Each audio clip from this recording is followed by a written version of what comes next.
మీ hard disk దొరికిందా?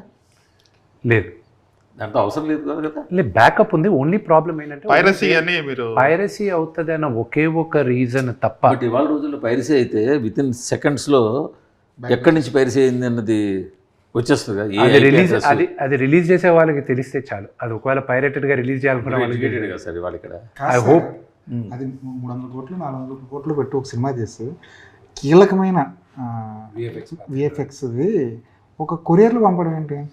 So అదేంటంటే the back story is bigger. అది ఓన్లీ మీ కొరియర్లో అది పోలీస్ కంప్లైంట్లో ఏముందో అది మీరు రాసుకున్నారు కానీ. So I tell you what exactly happen.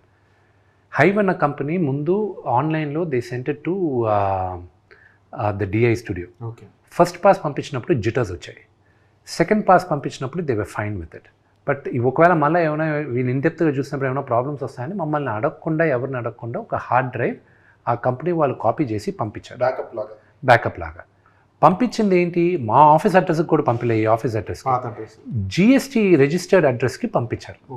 GST registered address ఏంటి, నాన్నగారు ఇల్లు ఫిల్మ్ నగర్లో ఉండేది. అక్కడే మా అందరు కొరియర్లు వస్తే ఎవరెవరు ఇంట్లో నుంచి మేనేజర్లు వెళ్ళి తీసుకుంటారు అక్కడ. ఎందుకంటే ఆ ఇంట్లో ఇప్పుడు ఎవరు ఉండట్లేదు కాబట్టి. నాన్నగారు అప్పుడప్పుడు ఉంటారు, అది ఇది.